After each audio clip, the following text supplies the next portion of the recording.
Hello everyone, आज हामी affordable युनिभर्सिटीको कुरा गर्छौं जसले चाहिँ तपाईलाई राम्रो स्कलरशिप पनि दिन्छ। अब हामीले आज कुरा गर्ने भनेको दुईटै पब्लिक युनिभर्सिटी हो। म दुईटा युनिभर्सिटीको बारेमा भन्छु जुन चाहिँ तपाईलाई महँगो पर्दैन र तपाईलाई युएस बस्दा पनि सजिलो हुन्छ। हामीले सुरुमा बुझ्न पर्ने भनेको आफूले कन्सिडर गर्दाखेरि युनिभर्सिटीको लोकेसन बुझ्न पर्यो, युनिभर्सिटी कस्तो ठाउँमा छ त्यो बुझेर गर्दाखेरि चाहिँ एकदमै राम्रो हुन्छ र त्यसको ग्रेजुएसन रेटहरु पनि अलिकति म्याटर गर्छ। सो हामीले आज गर्ने दुईटा युनिभर्सिटीको नाम हो ट्रोय युनिभर्सिटी र साउथ डेकोटा युनिभर्सिटी। म सुरुमा ट्रोय युनिभर्सिटीको कुरा गर्छु। ट्रोय युनिभर्सिटी एउटा पब्लिक युनिभर्सिटी हो र यसको एक्सेप्टेन्स चाहिँ अलमोस्ट 95% छ। सो तपाईलाई चाहिँ त्यहाँ भित्र जान चाहिँ एकदमै सजिलो हुन्छ। यो युनिभर्सिटी चाहिँ अल्बामामा लोकेटेड छ र यसले चाहिँ रोलिङ एडमिसन बेस्डमा आफ्नो स्टुडेन्टहरुलाई एक्सेप्ट गर्छ। सो रोलिङ एडमिसन भनेको त मैले पहिले भनिसके, त्यही पनि एकचोटी रिपिट गरिदिन्छु। रोलिङ एडमिसन भनेको जस्तो तपाईको अरु युनिभर्सिटीको जनवरीमै एडमिसनहरु सकिन्छ भने इनारको चाहिँ जुन जुलाईसम्म चाहिँ एडमिसन लिन्छ। सो तपाईले चाहिँ इनारलाई चाहिँ अहिले पनि एप्लाई गर्न सक्नुहुन्छ।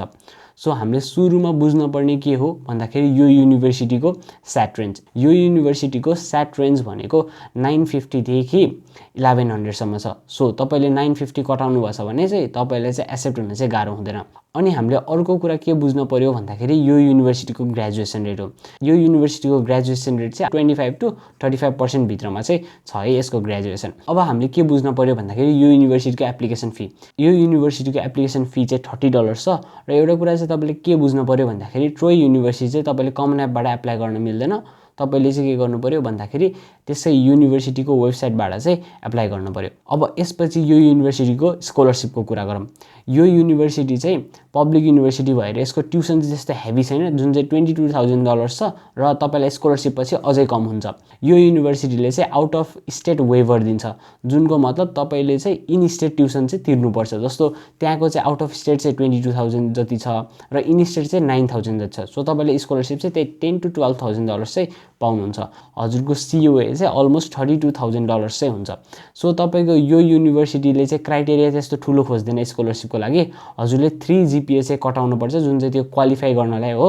अनि त्यसपछि हजुरको ECA हरु SAT हरु हेरेर चाहिँ उनीहरुले स्कलरशिप दिन्छ। अब हामीले के बुझ्न पर्यो भन्दाखेरि यो युनिभर्सिटी एडिसनली US को राम्रो पब्लिक युनिभर्सिटीमा पर्छ। सो तपाईलाई चाहिँ यो युनिभर्सिटी मजाले कन्सिडर गर्दा हुन्छ। अब चाहिँ म अर्को युनिभर्सिटीको कुरा गर्छु, त्यो हो south Dakota state university. South Dakota state university एउटा पब्लिक युनिभर्सिटी हो, तर यो चाहिँ अलिकति पछाडी र्याङ्क छ हाम्रो ट्रोय युनिभर्सिटी भन्दा। सो तपाईलाई चाहिँ यो युनिभर्सिटी पनि कन्सिडर गर्दा चाहिँ हुन्छ, तर ट्रोय चाहिँ बढी बेटर हुन सक्छ।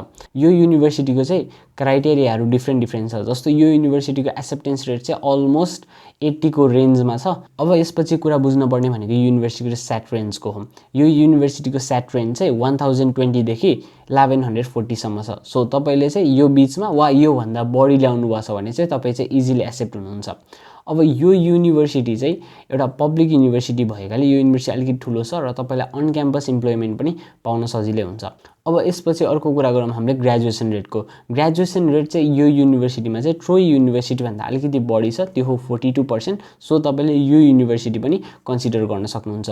यसको कस्ट अफ अटेन्डेन्स चाहिँ एकदमै थोरै छ, जुन चाहिँ $23,000 हो। सो तपाईले चाहिँ यसबाट चाहिँ धेरै स्कलरशिप पाउनुहुन्न। अब यो युनिभर्सिटीको स्कलरशिपको कुरा गरौँ। यो युनिभर्सिटीले चाहिँ तपाईलाई म्याक्सिमम $4,000 सम्म दिन्छ र यो म्याक्सिमम दिन चाहिँ तपाईलाई चाहिँ क्राइटेरिया एकदमै राम्रो मिट गर्नुपर्छ। अब हजुरले चाहिँ 3.5 GPA देखि 4 GPA सम्म ल्याएको हुनु पर्यो र हजुरले 1420 कटाउनु भएछ भने चाहिँ SAT मा हजुरले चाहिँ मज्जाले $4,000 स्कलरशिप पाउनुहुन्छ।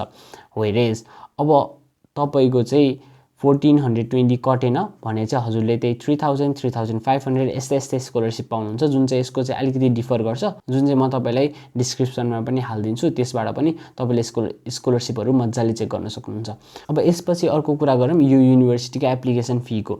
यो युनिभर्सिटीको एप्लिकेसन फी $20 छ र यसको चाहिँ तपाईले एप्लिकेसन फी वेभर चाहिँ रिक्वेस्ट गर्न सक्नुहुन्छ। एकचोटी रिक्वेस्ट गर्नु दिइहाल्यो भने चाहिँ हजुरले मज्जाले त्यो एप्लिकेसन वेभर युज गर्न सक्नुहुन्छ, तर दिएन भने चाहिँ तपाईले एप्लिकेसन फी चाहिँ बुझाउनु पर्छ है।